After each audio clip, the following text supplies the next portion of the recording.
ಇದೇನು ಪಾಪಡ್ ಅಂದ್ರೆ ಬೇಸಿಗೆಯಲ್ಲಿ ಮಾಡಬೇಕು ಅಂತ ಅನ್ಕೋಬಹುದು. ಇದು ಬೇಸಿಗೆಯಲ್ಲಿ ಅಲ್ರಿ, ಎನಿ ಟೈಮ್ ಮಾಡ್ಕೊಂಡು ತಿನ್ಬೋದು. ನೀವು ಒಂದು ವಾರಗಟ್ಟಲೆ ಇಟ್ಕೊಂಡು ತಿನ್ಬೋದು. ಇದು ಆ ಥರ ಎಣ್ಣೆ ಕರಿ ಪಾಪಡ್ ಅಲ್ರಿ, ಇದು ನಾರ್ಮಲ್ ಆಗಿ ಮಾಡೋ ಪಾಪಡ್ ರೀ.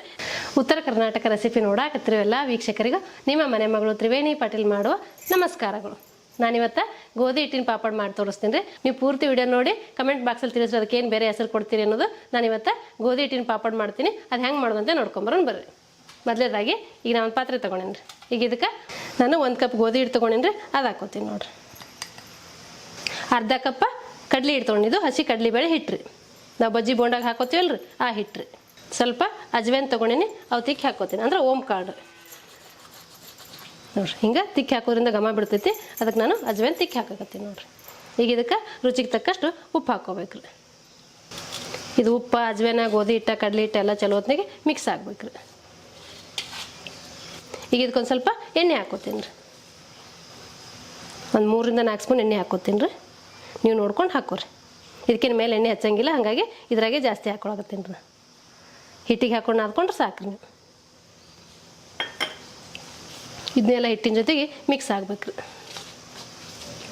ನಾ ಈಗ 1 ಕಪ್ಪಿಂದ ಮಾತ್ರ ಮಾಡಾಕತ್ತೀನಿ. ನಿಮ್ಗೆ ಚಲೋ ಅನ್ನಿಸ್ತಂದ್ರೆ ನೀವು ಮತ್ತೆ ಜಾಸ್ತಿ ಮಾಡ್ಕೋಬೋದು ರೀ.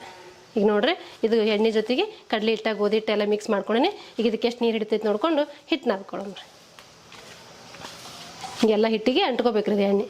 ನೋಡ್ರಿ, ಹಿಂಗೆ ಉಂಡೆ ಆಗಿರ್ತೈತಲ್ಲ, ಹಿಂಗೆ ಪೂರ್ತಿ ಪುಡಿ ಪುಡಿ ಆಗ್ಬೇಕ್ರಿ. ನೋಡ್ರಿ, ಈಗ ಎಣ್ಣೆಲ್ಲ ಹಿಟ್ಟಿಗೆಲ್ಲ ಮಿಕ್ಸ್ ಆಗೈತೆ ನೋಡ್ರಿ. ಹಿಟ್ಟಿಗೆ ಅಂಟ್ಕೋಬೇಕ್ರಿ ಎಣ್ಣೆ ಎಲ್ಲ.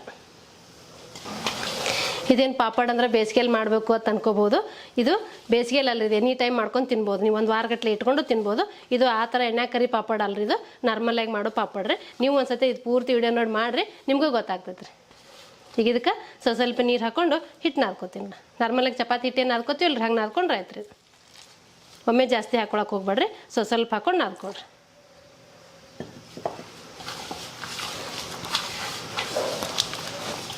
ಈ ರೀತಿ ನಾದ್ಕೊಂಡಿ ನೋಡ್ರಿ ಹಿಟ್ಟು. ತೀರಷ್ಟು ಗಟ್ಟಿನೂ ಇಲ್ಲ, ತೀರಷ್ಟು ಮೆತ್ತಗೆ. ನಾರ್ಮಲಾಗಿ ಚಪಾತಿ ಹಿಟ್ಟೇನು ನಾದ್ಕೋತೀವಲ್ರಿ, ಆ ಹದ ಇದ್ರೆ ಆಯ್ತು ರೀ.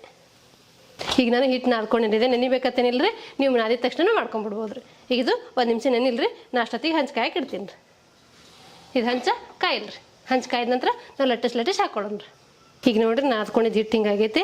ಈಗ ನಿಮ್ಗೆ ಯಾವ ಸೈಜಲ್ಲಿ ಪಾಪಡ್ಗಳು ಬೇಕು ನೋಡಿಕೊಂಡು ಆ ಸೈಜಲ್ಲಿ ಉಳಿ ತಗೋರಿ. ನಾನೀಗ ಈ ಸೈಜಲ್ಲಿ ತೊಗೋತೀನಿ ನೋಡಿರಿ. ತೀರಷ್ಟು ದೊಡ್ಡದು ಅಲ್ಲ, ತೀರಷ್ಟು ಚಿಕ್ಕದು ಅಲ್ಲ, ಮೀಡಿಯಮ್ ಸೈಜಲ್ಲಿ ತೊಗೊಂಡು ನಾವು ಪುರಿಯೋದು ಮಾಡಕ್ಕೆ ತೊಗೋತೀವಲ್ರಿ, ಆ ಸೈಜಲ್ಲಿ ತೊಗೊಂಡಿನಿ ನೋಡಿರಿ.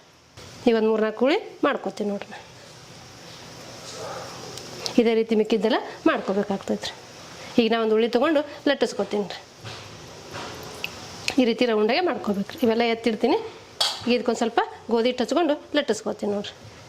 ನಿಮ್ಗೆ ಎಷ್ಟು ತಳ್ಳಗೆ ಲಟ್ಸೋಕ್ಕಾಗತ್ತಲ್ರಿ, ಅಷ್ಟು ತಳ್ಳಗೆ ಲಟ್ಟಿಸ್ಕೊಡ್ರಿ. ಇದು ದಪ್ಪ ಆದ್ರೆ ಹೊಟ್ಟೆ ಉಬ್ತೈತ್ರಿ, ಹಾಗಾಗಿ ತಳ್ಳಗನೇ ಲಟ್ಟಿಸ್ಕೋಬೇಕ್ರಿ.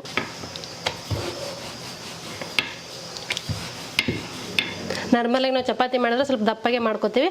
ಇದು ತಳ್ಳಗೆ ಮಾಡ್ಬೇಕ್ರಿ. ನಾವು ಕಡ್ಲಿ ಹಿಟ್ಟು ಹಾಕಿರ್ತೀವಲ್ರಿ, ಹೀಗಾಗಿ ತಳ್ಳಗೆ ಮಾಡ್ಕೋಬೇಕಾಗ್ತೈತಿ. ನಿಮ್ಗೆ ಎಷ್ಟು ತಳ್ಳಗೆ ಮಾಡೋಕ್ಕೆ ಸಾಧ್ಯ ಆಗುತ್ತಲ್ರಿ, ಅಷ್ಟು ತಳ್ಳಗೆ ಲಟ್ಟಿಸ್ಕೋಬೇಕ್ರಿ. ಪಾಪಡ್ ಅಂದ್ರೆ ಫುಲ್ ತಳ್ಳಗಿರ್ತಾವ್ರಿ ಅವು. ಕರಮ್ ಕುರುಮ್ ಸೌಂಡ್ ಬರ್ಬೇಕಲ್ರಿ, ಹಾಗಾಗಿ ನಾವು ತಳ್ಳಗೆ ಲಟ್ಟಿಸ್ಕೊಂಡ್ರೆ ನೀರುಸಾಗಿ ಬೇಯ್ತಾವ್ರಿ.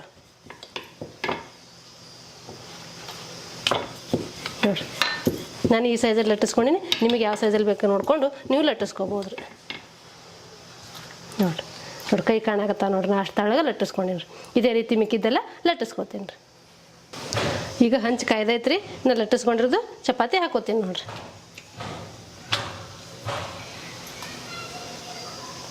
ನೀವು ಆದಷ್ಟು ಲೋ ಫ್ಲೇಮಲ್ಲಿ ಇಟ್ಟು ಬೇಯಿಸ್ಕೋಬೇಕಾಗ್ತೈತೆ. ಹೈ ಫ್ಲೇಮಲ್ಲಿ ಇಟ್ಟರೆ ಮೆತ್ತಗೆ ಬೆಂದ್ಬಿಡ್ತೈತಿ. ಹಾಗಾಗಿ ನೀವು ಕ್ರಿಸ್ಪಿಯಾಗಿ ಬರ್ಬೇಕಂದ್ರೆ ಲೋ ಫ್ಲೇಮಲ್ಲಿ ಇಟ್ಕೊಂಡು ಬೇಯಿಸ್ಕೋಬೇಕ್ರಿ. ಇದಕ್ಕೇನು ಎಣ್ಣೆ ಹಚ್ಚೋದು ಅವಶ್ಯಕತೆ ಇಲ್ಲರಿ. ನಾವು ಮೊದಲೇ ಹಿಟ್ಟಿನಾದಾಗ ಎಣ್ಣೆ ಹಾಕೊಂಡು ನಾದಿರ್ತೀವಿ, ಎಣ್ಣೆ ಏನು ಹಚ್ಚೋದು ಬೇಡ್ರಿ. ತಿರುಗಿಸಿ ಹಾಕಿ ಬೇಯಿಸ್ಕೋಬೇಕಾಗ್ತೈತೆ ರೀ. ನಾವು ದಪ್ಪಗೆ ಲಟ್ಟಿಸ್ಕೊಂಡ್ರೆ ಇದು ಉಬ್ಬತೈತ್ರಿ, ಹಾಗಾಗಿ ತೆಳ್ಳಗೆ ಲಟ್ಟಿಸ್ಕೋಬೇಕ್ರಿ. ಇದು ಉಬ್ಬಿದ್ರೆ ಸಾಫ್ಟಾಗಿ ಬರುತ್ತೆ, ಹಾಗಾಗಿ ಉಬ್ಲಾರ್ದಂಗೆ ನೋಡ್ಕೋಬೇಕ್ರಿ. ನಾವು ಹಿಂಗೆ ಬಟ್ಟೆಯಿಂದ ಪ್ರೆಸ್ ಮಾಡ್ಕೊಂಡು ಬೇಯಿಸ್ಬೇಕಾಗ್ತೈತೆ ರೀ. ಹಿಂಗೆ ಬಟ್ಟೆಯಿಂದ ಒತ್ತಿ ಬೇಯಿಸ್ಕೋಬೇಕಾಗ್ತೈತೆ ರೀ. ಒಂದು ಕಾಟನ್ ಬಟ್ಟೆ ತೊಗೊಂಡು ಹಿಂಗೆ ಮಾಡ್ಬೇಕಾಗ್ತೈತೆ ರೀ. ಅಂದ್ರೆ ಸ್ಮೂತಾಗೆ ಬರ್ತೈತೆ ರೀ. ಅವಾಗ ಒಂದೇ ಸಮ ಬೇಯ್ತೈತೆ ರೀ. ನಾವು ಚಪಾತಿ ಬೇಯಿಸ್ಕೋಬೇಕಾದ್ರೆ 1 ನಿಮಿಷದಲ್ಲಿ ಬೇಯಿಸ್ಕೊಂಡ್ಬಿಡ್ತೀವಿ. ಮೆತ್ತಗೆ ಬೇಯಿಸ್ಕೊಳ್ಳೋದಿರುತ್ತಲ್ಲ, ಹಾಗಾಗಿ ಜೋರಾಗಿಟ್ಟು ಬೇಯಿಸ್ಕೊಂಡ್ಬಿಡ್ತೀವಿ. ಈಗ ಇದು ಲೋ ಫ್ಲೇಮಲ್ಲಿ ಇಟ್ಟಿವಲ್ಲ, ಹಾಗಾಗಿ ಒಂದು 3 ರಿಂದ 4 ನಿಮಿಷ ಬೇಕ್ರಿ ಒಂದು ಚಪಾತಿ ಬೇಯಕ್ರಿ. ಇದು ಪಾಪಡ್ ಥರ ಕ್ರಿಸ್ಪಿಯಾಗಿ ಬರಬೇಕಲ್ಲ, ಹಾಗಾಗಿ ಸ್ವಲ್ಪ ಲೇಟಾಗೆ ಬೇಯ್ತೈತೆ ರೀ. ಇಲ್ಲಿ ಹಂಚನಾಗೆ ನೀವು ಕ್ರಿಸ್ಪಿಯಾಗಿ ಮಾಡ್ಕೊಂಡ್ರೆ ಅಂದ್ರೆ ಇವು ಎಷ್ಟು ದಿನ ಬೇಕಾದಷ್ಟು ಇಟ್ಕೊಂಡು ತಿನ್ಬೋದು ರೀ. ಯಾಕಂದ್ರೆ ನಾವು ಎಣ್ಣೆ ಹಾಕಿರ್ತೀವಿ, ಕಡಲೆ ಹಿಟ್ಟ ಗೋಧಿ ಹಿಟ್ಟು ಎರಡೂ ಹಾಕಿರ್ತೀವಿ, ಚಲೋ ಹೊತ್ತಿಗೆ ಬರ್ತೈತೆ ರೀ. ಈಗ ವಿಡಿಯೋದಾಗ ನೋಡಿದ್ರೆ ನಿಮ್ಗೆ ಬೆಂದಿದ್ದು ಕಾಣುತ್ತೆ ನೋಡಿರಿ. ಈ ರೀತಿ ಬೇಯಿಸ್ಕೊಂಡಿನಿ. ಎಷ್ಟು ಕ್ರಿಸ್ಪಿಯಾಗಿ ಬಂದೈತೆ ಅನ್ನೋದು ನಾನು ನಿಮ್ಗೆ ತೋರಿಸ್ತೀನಿ ನೋಡಿರಿ. ಇದು ಬಿಸಿ ಐತಿ, ಇನ್ನೂ ತಣ್ಣಗಾದ್ರೆ ಇನ್ನೂ ಕ್ರಿಸ್ಪಿಯಾಗಿರ್ತೈತಿ.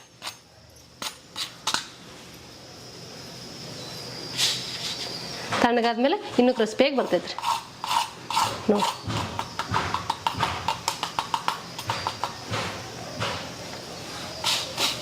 ನೀವು ಹಿಂಗೆ ಆದರೂ ತಿನ್ಬೋದು, ಇಲ್ಲ ಇದ್ರ ಮೇಲೆ ಮಸಾಲೆ ಪಾಪಡ್ ಮಾಡ್ಕೊಂಡಾದ್ರೂ ತಿನ್ಬೋದು ರೀ. ನಾ ಈಗ ಬರೀ ಪಾಪಡ್ಗಳು ಮಾಡಿರ್ತೀನಿ, ಯಾವಾಗ ಬೇಕು ಅವಾಗ ಮಸಾಲೆ ಪಾಪಡ್ ಮಾಡ್ಕೊಂಡು ತಿನ್ಬೋದು ರೀ. ಈಗ ನಾ ಮಾಡ್ಕೊಂಡಿರೋ ಒಂದಿಷ್ಟು ಆಗ್ಯಾವ ನೋಡ್ರಿ ಎಷ್ಟು ಮಸ್ತಾಗಿ ಬಂದಾವು.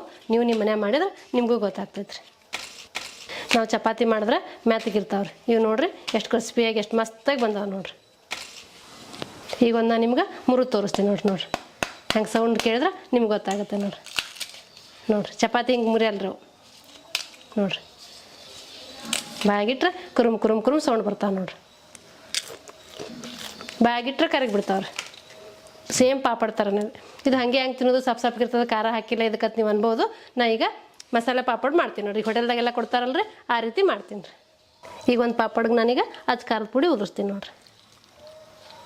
ನೀವು ಚಾಟ್ ಮಸಾಲೆ ಹಾಕೋಬೋದು, ಅಚ್ಚ ಖಾರದ ಪುಡಿ ಹಾಕೋಬೋದು.